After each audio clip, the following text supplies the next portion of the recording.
Hey, good morning. Thank you for tuning in. It is a let's see here, beautiful Wednesday, December 17th. It's kind of dark. I think it's just the overcast today.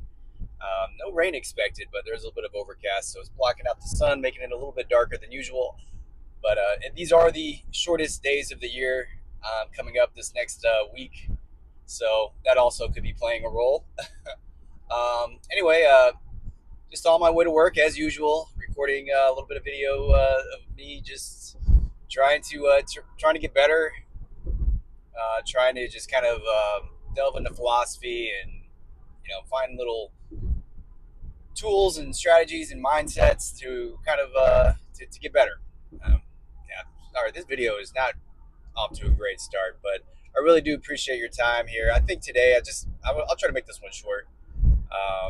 I was thinking about how as you get better, as you try to just find love in your heart and more light in your life, I think as you discover that light in your life, not only is I think that's obviously a great thing, but it's also when the universe or like God tests you because, or I don't even know if it's God or if it's just darkness that tests you because I think darkness is attracted to light, and so you will be tested as you change, as you try to establish new habits, establish a new, I mean, basically a new personality. I mean, if you want to change, you have to change your personality.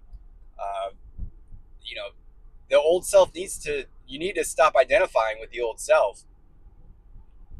And I think it's a good thing that darkness is attracted to light because then it will constantly test your boundaries. So you can evaluate to see where your weaknesses are, where maybe you're giving in to old habits, you're still identifying to the old self, and where you can get better. Uh, so definitely use it to your advantage. But you also have to be aware that it's happening, that you are being tested every single day, especially as you get better. And it's not even just the processes or just the people that come in your life. It's the outcomes too, how you handle the outcomes, whether good or bad. It's all a test. And staying true to yourself is very difficult. And that's why I think like kind of my yesterday's video, just kind of establishing rituals can be so important because it can remind you exactly where you are, where who your best self is, in the moments of, peace and calm, and when you really can get in deep with who you are and who you want to be.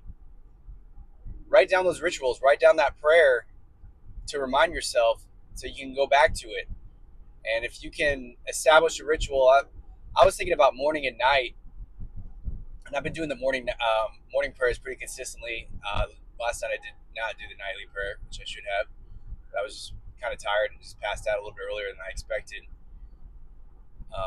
But I also want to do an after. I was really just sold on the idea of having a morning and night prayer. Like, didn't want to consume much of my day more than that. But after a lot of thought, I think, or just reflection, I mean, but I think that having an afternoon prayer, maybe especially after I get off work, just to kind of remind myself and reset myself, because work, you kind of lose a little bit of that your identity, because, or at least the identity of who you want to be, because you're in work mode and you have this work identity, right? At least I do. As much as I want to be my highest self at work, and I really can't be that guy because then I wouldn't really want to work on the stuff that I'm working on. You know what I mean? Like, I really don't care about the stuff I'm working on at work. Like, I really don't.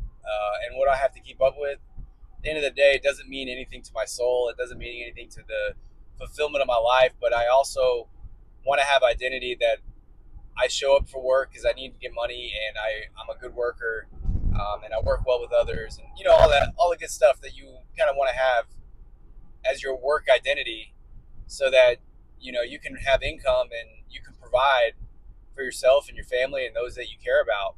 So it kind of sucks, actually kind of thinking about it, that you have to have multiple identities because then you're kind of torn.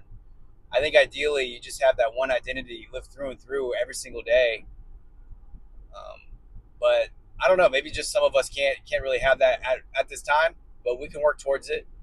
We can have a self delusion about having that as our full time life in the future, at some point in the future, and that's what I'm gonna have. That's what I have to work towards because I think, yeah, I think I do have to have like a work identity, and then also my just highest self identity, my high conscious identity.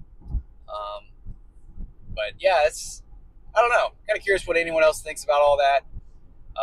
As always, thank you for sticking around and listening to me as I just kind of ramble on about life and me trying to get better. And it's not happening at the pace that I want or prefer, but I'm going to keep showing up for myself and just kind of see where this journey takes me. And I definitely urge the same in your life. However you can get creative and show up for yourself on a daily basis, do it, please. Whether that's working out, eating healthy, I think starting with that is obviously most important. Movement, eating healthy, and sleep are pretty key pillars that just come off the top of my head of if you're trying to be healthy and trying to get better. If you can focus on those three areas, you're doing better than 95% of the population. So anyway, want to pass on, as always, very good vibes to you, and love to you, and blessings to you, and peace to you. Thank you for listening, and peace, and see you next time.